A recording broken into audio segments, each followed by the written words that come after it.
Olá, pessoal. Dando prosseguimento aí à disciplina de Ciência e Tecnologia, hoje nós iremos estudar um pouquinho mais sobre a estrutura da ciência, né? Essa primeira parte aí da disciplina, nós estamos estudando aí, portanto, a estrutura, né, dessa atividade humana, que é a ciência. Posteriormente, estudaremos aí a tecnologia e iremos refletir sobre essa união ciência e tecnologia. E, por fim, nós iremos estudar um pouquinho, né, sobre o papel, né, do Estado nessa questão, a importância, né, do fomento para a ciência e para a tecnologia. Portanto, hoje nós iremos conhecer um pouco mais aí as bases da atividade científica, né? Continuando aí com aquela que é o coração da pesquisa científica, a hipótese. Você que irá fazer um TCC também é oriundo de uma pesquisa científica. Sério isso, professor? Eu achei que a pesquisa científica era só quando eu colocava um jaleco e ia lá para o laboratório, né? Bom, existe a pesquisa científica experimental e existe também a pesquisa aí de campo, né? Em ambos os casos, a hipótese ela é fundamental, porque ela é um questionamento inicial, é uma ideia inicial, é um pontapé inicial que irá nortear aí o trabalho. Portanto, a hipótese ela é o coração da pesquisa. Ela é tão importante que hoje nós iremos ver um pouco mais sobre a questão da hipótese. Tudo isso que eu estou utilizando aqui, pessoal, eu retirei do livro Filosofia da Ciência e da Tecnologia, do professor Regis de Moraes. Esse livro, ele está disponível lá na BV Pearson, lá no sistema, né, no SIGA. Se vocês tiverem alguma dúvida para acessá-lo, vocês podem me procurar.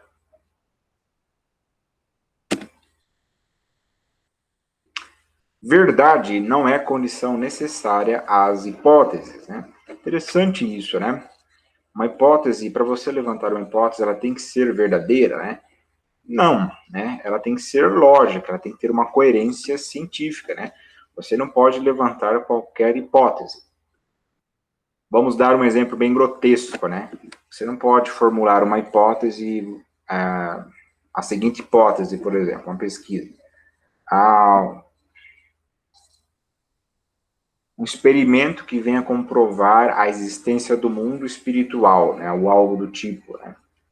Uma hipótese como essa ficaria difícil, né, de ser aceita, porque ela não tem uma lógica, uma coerência científica, porque ela vai tratar de certos fenômenos, né, de certas situações, não que não exista, entenda, não é isso que eu estou dizendo, mas ela vai tratar de certas situações que não podem ser aí mensuradas, né, por aparelhos, né, qual será o procedimento, a técnica.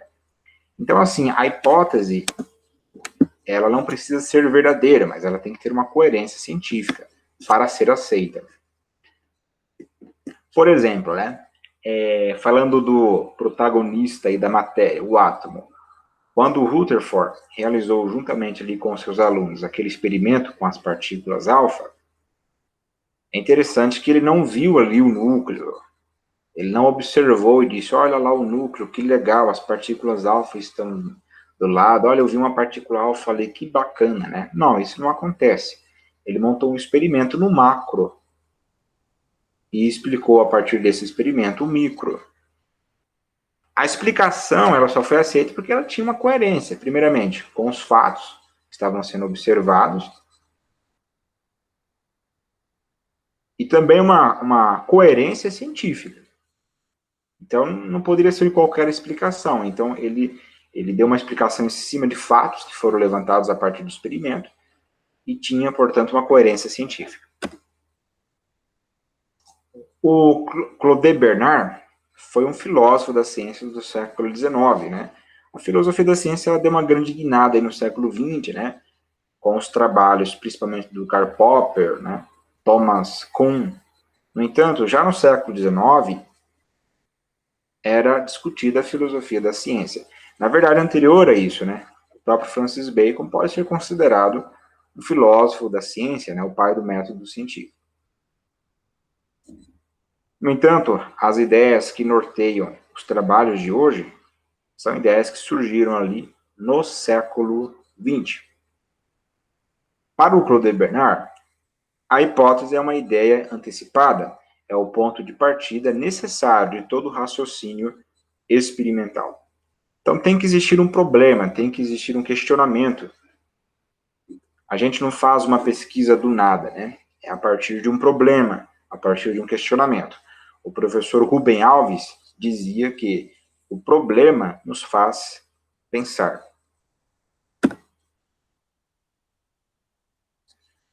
Como eu disse anteriormente, a hipótese ela tem que ter uma coerência, uma coesão científica. Ela tem que ter uma condição de realidade. De nada vale levantar hipóteses inverificáveis. Eu citei o exemplo ali da questão do mundo espiritual, por exemplo. Ou uma outra questão, a existência de Deus. Nenhum cientista ele pode dizer que Deus não existe. Entendo por quê. Porque nenhum cientista pode comprovar que Deus não existe. Porque não existe nenhum tipo de experimento que comprove a existência ou a não existência de Deus. A fé, ela é um dogma. A fé é um fenômeno humano. A fé, ela existe. No entanto, não dá para provar a existência de Deus a partir de um aparelho físico, por exemplo. Então, qualquer coisa que está relacionada a questões espirituais, por exemplo, qualquer hipótese, né, de uma pesquisa científica que levasse em consideração o mundo espiritual, estou dando um exemplo grotesco para vocês entenderem, mas existem exemplos mais sutis, que daí, no caso, fugiria um pouco aí da minha expertise, né, porque a gente tem que ter uma experiência maior aí, né, para falar sobre isso. Mas é um exemplo grotesco. Os exemplos grotescos, assim, abruptos, né, eles servem para a gente entender o conteúdo também. Então, essa hipótese, né, que eu estou falando para vocês, ela seria uma hipótese inválida. Mas inválida para quem? Né? Para o cientista, porque ela é inverificável.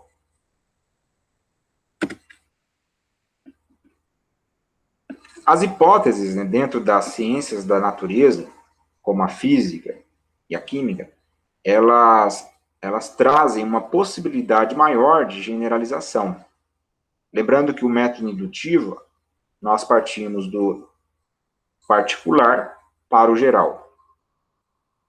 Do particular para o geral. Esse é o método indutivo. E é o método que é a base aí da ciência moderna, do surgimento da ciência moderna. Então, na física e na química, a possibilidade de generalização, ou seja, partindo de um caso particular para o geral, é maior do que comparado com as pesquisas sociais e psicológicas. Tem um motivo para isso, né? Por exemplo, você não pode observar uma pessoa e, de repente, você utiliza o método indutivo. Observei fulano, ciclano e beltrano, logo todos sempre agirão desta forma. Essa generalização, né, seria uma generalização bem coerente, porque nós sabemos que isso é impossível, né? Não dá, não é tão simples assim. Os seres humanos são diferentes, né? Então, assim, é complicado generalizar quando se trata de pesquisa social ou na área da psicologia.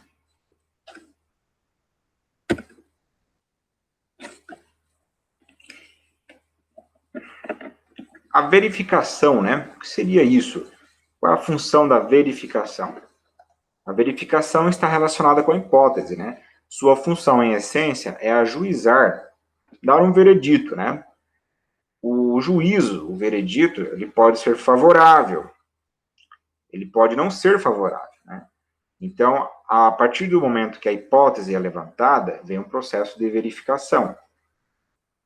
E essa hipótese, ela será, por exemplo, no caso das ciências da natureza, verificada a partir de instrumentos. Uma observação sistemática, instrumentação. E essa hipótese, ela poderá ser comprovada ou não ser comprovada. Portanto, verificar é discutir, é confrontar na medida do possível a ideia inicial com os fatos ou coisas. Estes fatos ou coisas estão relacionados à experimentação. E é claro, a verificação ela está atrelada a uma técnica. No caso, você tem que escolher uma técnica adequada. Vou dar um exemplo para vocês. Existe uma técnica chamada análise térmica. Na análise térmica, você submete o seu material no aparelho, você coloca lá no aparelho, e o aparelho irá, existe literalmente um forno, ele irá decompor a sua amostra. Ah, professor, mas isso eu poderia fazer, então, no formufla. Bom, a decomposição sim. No entanto, no analisador térmico, existem condições ali bem padronizadas. Por exemplo, você consegue padronizar o fluxo de gás. Existem amostras, por exemplo, que são queimadas com ar, outras amostras são queimadas aí com nitrogênio, né, em atmosfera inerte. Você consegue também controlar a taxa de temperatura e a velocidade com que isso acontece. Então, se você quer, por exemplo, estudar a estabilidade de um polímero, você não pode escolher a técnica, por exemplo, de espectroscopia no ultravioleta, porque daí, no caso, você teria uma informação sobre as propriedades eletrônicas do polímero, não a estabilidade térmica. Portanto, para eu saber a estabilidade térmica do polímero, por exemplo, em qual temperatura o polímero começa a ser degradado? É a 150 graus Celsius, é 200, 300? Então, você vai submeter este polímero num analisador térmico. Compreendeu o exemplo que eu dei? Portanto, na verificação deverá ser escolhida uma técnica adequada para que se efetue a verificação.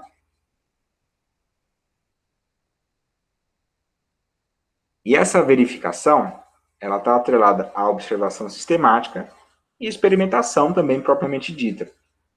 O exemplo que eu dei do analisador térmico entra na questão da própria caracterização. No caso do Rutherford, entra bem na questão da experimentação. O Rutherford levantou uma hipótese, que aliás era uma hipótese diferente da do Thomson. Ele, portanto, montou um experimento para verificar a sua hipótese. Inclusive, a hipótese inicial levantada pelo Rutherford foi derrubada conforme os resultados que ele obteve a partir do experimento. Toda observação pressupõe algo que a norteia, ou seja, uma posição teórica que lhe é anterior. Em ciência, observação é a procura do que está encoberto. Interessante isso, né? Porque quando a gente fala em observação, no dia a dia a gente promove a observação, mas tem uma diferença da observação do senso comum para a observação na ciência. Na ciência, nós iremos procurar aquilo que está encoberto, ou seja, certos padrões, certas constantes. Nós não nos ateremos ali àquela impressão imediata. Nós iremos analisar mais profundamente, é uma observação sistemática. Nós iremos propor experimentos para levantar, para verificar as hipóteses levantadas em outras situações. E nesse sentido, nós iremos ler todos estes resultados do início ao fim, a partir de certos óculos, né? Ou seja, toda observação pressupõe algo que a norteia. Eu, por exemplo, sou químico, né? Na verdade, eu sou professor de química, vamos assim dizer. Então, quando eu pego, por exemplo, determinadas situações, analisando determinadas situações, provavelmente eu irei utilizar os óculos da química. para ler estas situações. Se for um físico, por exemplo, ele vai desconsiderar alguns fenômenos e irá considerar outros, que estão mais atrelados à física. Se for um biólogo, ele irá ler toda a situação a partir dos óculos da biologia. Compreenderam? Então, toda observação, ela pressupõe algo que a norteia, ou seja, uma posição teórica que lhe é anterior. É interessante que esse ponto de vista não está de acordo com aqueles axiomas da ciência que surgiram no século XVIII, pelo menos um deles, onde atribuía ao observador um caráter neutro, como se ele fosse uma tábua rasa. E ele vai observar ali, ele tem 0%, e ele vai começar, então, portanto, fazer vai angariando porcentagens aí de conhecimento a partir da observação. Hoje, essa ideia ela não persiste mais. Experiência e experimento, né? O professor Regis de Moraes, ele traz aqui uma distinção entre um e outro. É preciso, como diz ele, não confundirmos experiência com experimento. Experiência é ocasional e espontânea. E o experimento? O experimento ele não é ocasional, ele é intencional. Ele não é espontâneo, é planejado. Como no caso do experimento de laboratório, onde nós iremos verificar, né, testar a hipótese levantada em cima de uma parafernália ali bem montada, onde nós poderemos, por exemplo, controlar temperatura, pressão, né, o volume. Algumas variáveis poderão ser controladas. Ele é intencional, ele não é ocasional. Ou seja, eu tenho a intenção de verificar a minha hipótese. Ele é planejado, porque eu monto toda uma técnica, toda uma estrutura para que o experimento ocorra. Gostaria de falar um pouquinho sobre este filósofo da ciência, o Karl Popper. O Popper é considerado um dos maiores filósofos da ciência. Ele foi um filósofo da ciência do século XX. O Popper, ele era adversário da ideia de verificação. Porque na ideia de verificação está atrelada a ideia de se descobrir a verdade de algo. Inclusive, este era o objetivo da ciência moderna, desde o seu início.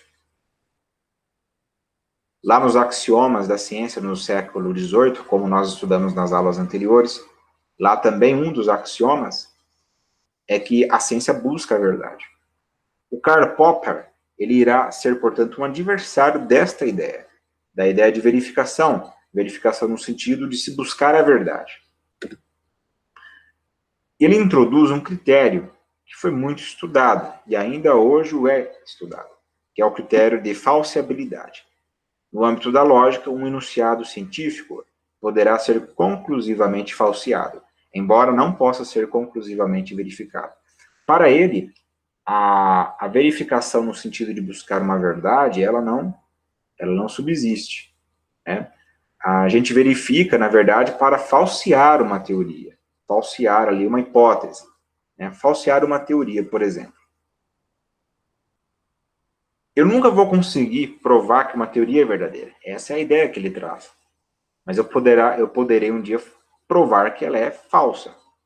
Isso ocorreu muitas vezes na história da ciência.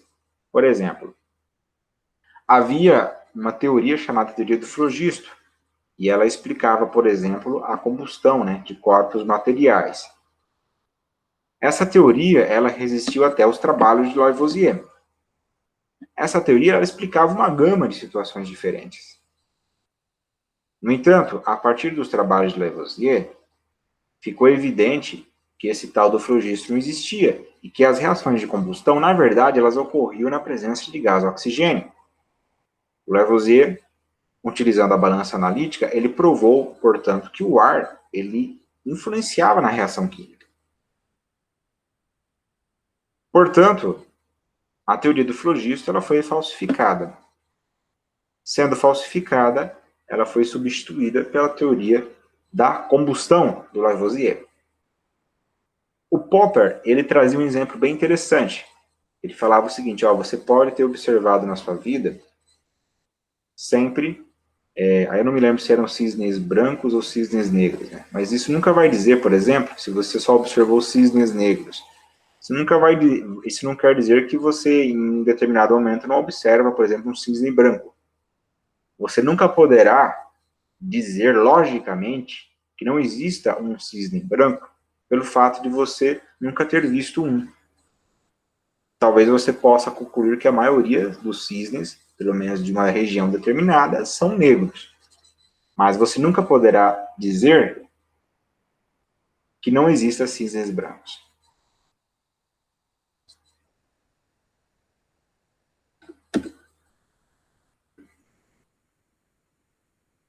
O enunciado mais resistente às refutações é, lógico, mais próximo do conhecimento autêntico, não no sentido de verdade absoluta. Ou seja, quando um enunciado científico, uma teoria, uma hipótese, é testada, quanto mais resistente ela for, quer dizer que essa teoria ela é uma teoria que tem sucesso, ela é eficaz, ela é fecunda, porque ela consegue explicar uma gama de fenômenos diferentes. Nós falamos agora há pouco sobre a questão da observação, e eu falei para vocês o seguinte, que hoje não se tem mais aquela ideia que o observador ele é neutro. Então existe uma concepção anterior. O Popper, ele discutiu muito isso. E ele disse o seguinte, ó, no caso, né, aqui está escrito, ó, procurou esclarecer que a observação não pode vir antes da teoria. Ele quis dizer que a gente sempre vai ler a realidade com óculos. Estes óculos são teorias. Óculos já bem definidos. Eu dei o exemplo do químico, né? Você, como químico, você fica, entre aspas, né? Entenda, entre aspas, contaminado pelo conhecimento químico. Então, quando você olha, por exemplo, para uma folha verde, já vem à sua mente, né? Que aquilo é verde, né? Porque tem clorofila. A clorofila é um complexo ali que tem magnésio. O físico, ele já olha a cor verde, ele já vai pensar o seguinte, ela é verde porque ela está emitindo o verde, né? Ela absorveu o restante e agora está emitindo o verde. No caso, as cores primárias são vermelha, azul e verde, né? Se a folha é verde, quer dizer que ela está absorvendo o azul e o vermelho e emitindo o verde. E se for um biólogo? Bom, o biólogo provavelmente ele não vai falar da clorofila, provavelmente ele não vai falar desse fenômeno óptico. Ele vai falar, por exemplo, das células daquela folha, da estrutura daquela folha. Em uma de suas aulas, ele deu um exemplo bem interessante, né? Ele pediu o seguinte, ó, apanhe um lápis e algumas folhas de papel. Observem cuidadosamente e anotem tudo aquilo que tiverem observado. Olha que interessante, ele pegou um lápis e algumas folhas de papel, né? Ele pegou um lápis, passou estas folhas aí para os alunos e pediu para os alunos, né, que descrevessem, né, anotassem tudo o que eles estivessem observando.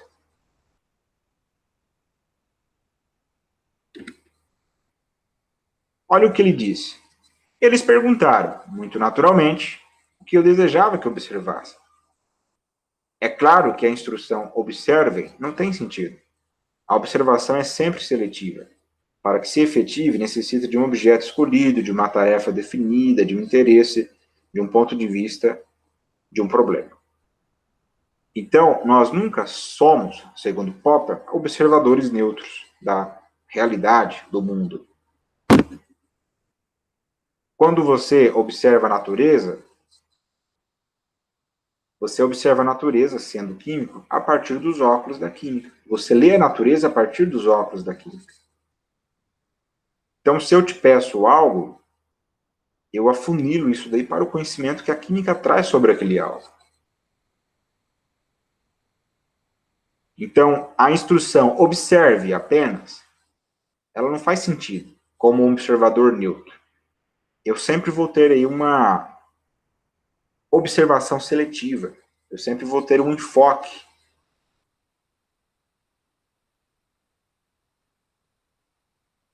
Nesse sentido, portanto, ele conclui, para que se efetive, necessita de um objeto escolhido. Não é qualquer objeto, é um objeto escolhido. Uma tarefa definida, ou seja, os procedimentos definidos. De um interesse. Eu tenho uma questão pessoal, eu não sou neutro.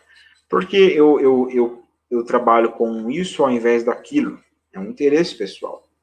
De um ponto de vista, né? Esse ponto de vista que parte, por exemplo, da química, que parte, por exemplo, da física, que parte da biologia, de um problema. É uma situação problema, né? A situação problema nos faz pensar. Então, parte de um problema. Ou seja, eu não observo qualquer coisa. Eu vou observar aquelas que me interessam porque, supostamente, há pontos de problemas que devem ser resolvidos nessa situação. Então, para o Popper, um observador nunca será um observador neutro. É interessante que aqui, portanto, ele ataca dois axiomas da ciência. Como anteriormente eu disse, no início havia aquela ideia da busca pela verdade absoluta. Hoje nós sabemos que a ciência ela não procede dessa forma. Para o Popper, não existe essa questão de verdade absoluta. Uma teoria nunca será provada ser verdadeira. Ela pode ser falsificada. O conhecimento científico, portanto, nós podemos concluir que ele não é um dogma. A fé, por exemplo, no sobrenatural, é um dogma. E ela é irracional, por exemplo. Isso não é ruim. Isso não é ruim. O próprio apóstolo Paulo, ele fala sobre isso. A irracionalidade da fé. Agora, quando se fala das questões científicas, a conversa ela é um pouco diferente. A ciência, ela não deve ser um dogma. Ela não pode nem deve ser um dogma. A ciência é uma verdade, ela é composta por, entre aspas, verdades transitórias, não uma verdade absoluta. Quem tem fé, para ele, a sua fé é uma verdade absoluta. A ciência não trabalha dessa forma.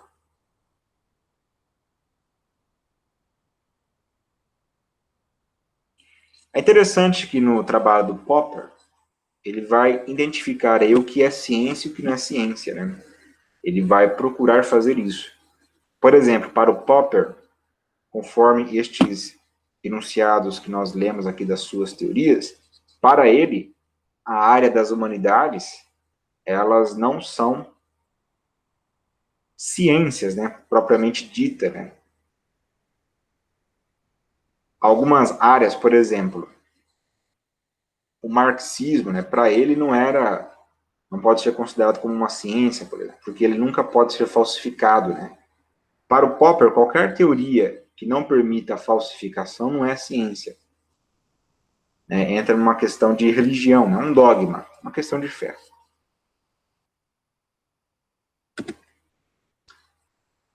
Bom, para finalizarmos hoje, teorias. Nós falamos aí dessa questão, né, das hipóteses. As hipóteses, quando elas vão sendo testadas a partir do experimento, poderá ser percebidos certos padrões, poderão ser estabelecidas constantes. Diferentes hipóteses poderão ser juntadas e montar a partir de um processo dedutivo uma teoria que englobe fenômenos diferentes, explicados aí por hipóteses, né, diferentes, obtendo assim leis. A teoria vai unir essas leis e vai dar um link entre elas. O método científico ele é composto por uma fase indutiva e uma fase dedutiva. A fase indutiva, observações de múltiplos fatos, até as leis ou generalizações, partindo da alma da pesquisa científica, que é a hipótese. Na fase dedutiva, a construção de teorias. É interessante observar, né, que no início do século XX haviam conhecimentos que aparentemente não estavam conectados a respeito da natureza microscópica da matéria. Por exemplo, o Max Planck havia descoberto que a matéria interage com a energia a partir dos quantas, né, pacotes determinados de energia. Não é qualquer energia. No século XIX, um professor do ensino médio havia deduzido ali, havia expressado as linhas do espectro atômico do hidrogênio a partir de uma equação, a equação do Balmer. Percebam que duas situações diferentes, inclusive oriundas de experimentos. Uma do Max Planck, onde ele disse que a matéria interagia com a energia a partir de pacotes de energia determinados, não é qualquer pacote, são pacotes bem determinados. A matéria não emite e também não absorve qualquer energia. São pacotes bem determinados. E no século XIX foi desenvolvida a espectroscopia. A espectroscopia atômica, ela reflete a digital dos elementos. O hidrogênio, por exemplo, ele tem o seu espectro atômico. O hélio terá o seu espectro atômico. E são diferentes. Assim como a minha digital é diferente da sua, os espectros atômicos de diferentes elementos também serão diferentes. O Bohr olhou estas duas situações e as uniu em uma teoria que ficou conhecida como o modelo planetário de Bohr, onde ele introduz a ideia do Planck, dali que a gente vê surgir, né, a ideia de que os elétrons estariam em camadas de energias bem definidas em torno do núcleo, e o espectro atômico ele poderia ser explicado a partir de transições eletrônicas destes elétrons entre esses diferentes níveis de energia. Nós vemos, portanto, situações que surgiram a partir de experimentos, formando aí a questão da fase indutiva, e o Bohr, né, agindo a partir da fase dedutiva, construindo uma teoria atômica. Para Karl Popper, as teorias são o princípio e o fim em um processo de investigação científica. Mais uma vez, falando a respeito de que o observador nunca é neutro, ele sempre parte já de pressupostos bem definidos, teorias. Teorias, né, em vez de deixarem fatos e leis em isolamento, articulam-nos em um conjunto de concepções sistematicamente organizados. Eu acabei de citar o exemplo do Niels Bohr, onde ele pegou dois conhecimentos que aparentemente estavam desconectados, né, e uniu-os em uma teoria. Aqui está a bibliografia que eu tenho utilizado.